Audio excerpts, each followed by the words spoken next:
Hey guys, this is Mike. Thanks for tuning in. Today I'm gonna show you my favorite plugins when it comes to mixing drums. I mean, basically all those plugins I use, of course, for any other instrument like guitars, bass, piano, vocals, etc. But as my channel mainly focuses on drums, I want to share you what I use the most recently. So let's dive in. So I'm going to talk about 5 different plugins in no particular order, so that's not like what I use the least and the most, but it's probably maybe more a list of what I use as a standard and what I use maybe occasionally. So my first go-to plugin on every single drum track and on my recent template, which I use in Reaper, this plugin sits on every single track of drums, whether it's the kick up to the room microphones, which is the SSL E Channelstrip from Brainworks or Plugin Alliance. I use the SSL channel strip from Waves as well. There are tons of companies who do similar things. I just tested the 2 of them. I like the Waves one. I love the new one from Plugin Alliance. It's this thing, not only it has this gritty, punchy SSL sound to it, which I think a lot of us guys know and love, even if you don't consciously think about it, because you don't know that your favorite song was probably mixed on an SSL, especially back in the 80s and 90s. But this thing became my go-to plugin because it's so intuitive. It has everything I need on drums. So it has filters, compressors, a gate expander, 4-band EQ, and a lot of additional features which I love. And what this thing does to me is, like, I know the sound over time after I used it so often. I know the sound, I know how to use it. The plugin is very convenient to use and very fast.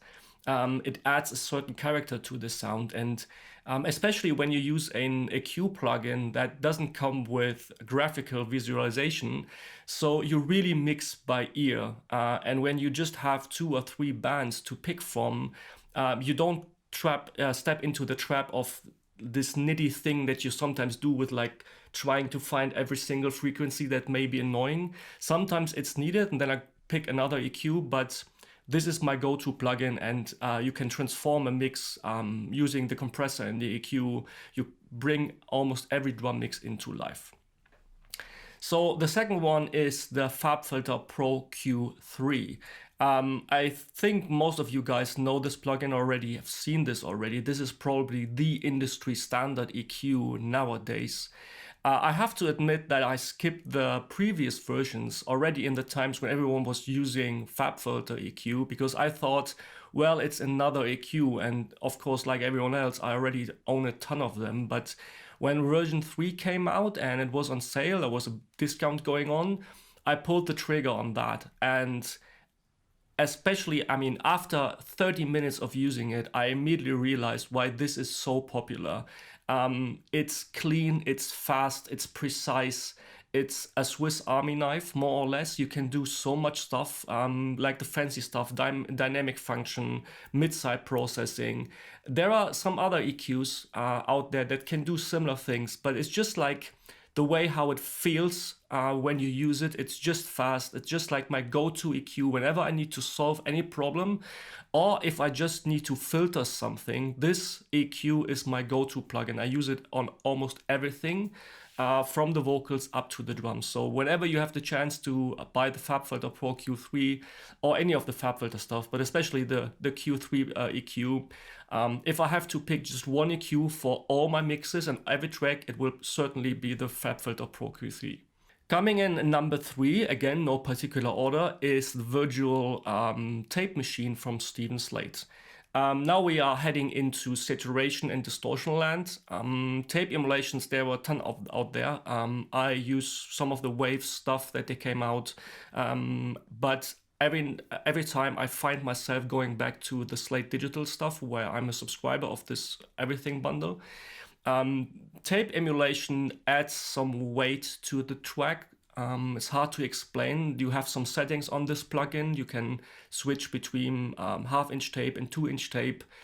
So you can dial in some of the settings, but either I use it on the master bus, so to glue the whole mix together. What I often use it for is when transients, especially from a snare, are sometimes too harsh or too ear-cutting or too I don't know, too aggressive. Instead of grabbing a transient designer compressor, sometimes it's just throwing in the tape machine or a tape emulation on the snare, and it smoothens out the transients a little bit and adds some warmth in addition to that. So that's a great effect. You can use it on vocals as well. So versatile plugin. So tape emulation, can highly recommend using it on drums, either on particular tracks or on the whole drum bus. Try it out. Speaking of distortion or saturation, I love the Soundtoys Decapitator. I mean, especially distortion in the last 2-3 years, there were a lot of companies making distortion plugins because distortion can add so much energy and so much exciting to your mix. Either use it subtly or use it aggressively. Depends, of course, on the genre and what effect you are aiming for. But distortion is always something, especially on drums. I cannot remember any drum mix of the last time where I didn't use at least a tiny bit of distortion, either on a particular track or on the whole drum bus. And the Decapitator, this thing can covers the whole range of being subtle, just like adding some life and weight to a particular track, or you can literally destroy your track and mix it in subtly in parallel, for instance. Of course, I use it a ton and a lot on vocals as well and on bass guitars. But on a kick drum, for instance, just bring it into 20-30% on the kick drum to add more grit. On room microphones, it's awesome, just like to add more excitement, especially when you mix like maybe rock and punk stuff. So the Decapitator is really a beast, and it can really go crazy, especially when you hit that magic punish button. So try it out if you haven't so far. And the last one, which I use, which is sometimes kind of underrated, like the whole company, I don't see that often, is from iZotope Neutron 3. I already had Alloy 2, which was kind of like the predecessor of the Neutron series, and I had Neutron 2, and when Neutron 3 came out, I didn't hesitate a second and bought it, because this is the real Swiss Army knife when it comes to mixing, because it's not just a single plugin, it's a whole channel strip. It has EQ, compression, transient shaper, which is so important, especially mixing drums, to fine-tune the attack and the sustain of drums. You can really bring a boring drum mix either to something really laid back by pulling down the transients, especially on the room mics and the overheads, or you can really dive in some really aggressive transients when you're mixing metal, for instance. It has an exciter to it, which is kind of like a saturation distortion plugin. So it's so versatile. You can change the order of all the plugins that's included in Neutron. It sounds clean, but you can switch to vintage mode as well. So there's almost nothing you cannot do with this plugin. And it eats some CPU power. It got better from version 2 to version 3, but Neutron 3 is really a workhorse for me. Whenever I need to do some surgical cut but want to add something special to the track as well, I usually grab the Neutron 3 when I don't want to put in 3 or 4 different plugins on a track, because Neutron 3 can literally do everything. To be honest, I use this more on other tracks like guitars, for instance, or piano and vocals, but sometimes it just works great on drums. So that was it. That was my 5 plugins that I use the most on drums. Of course, there are a ton of other stuff that I use occasionally. I didn't touch any reverb plugin in this video right now because this is another topic.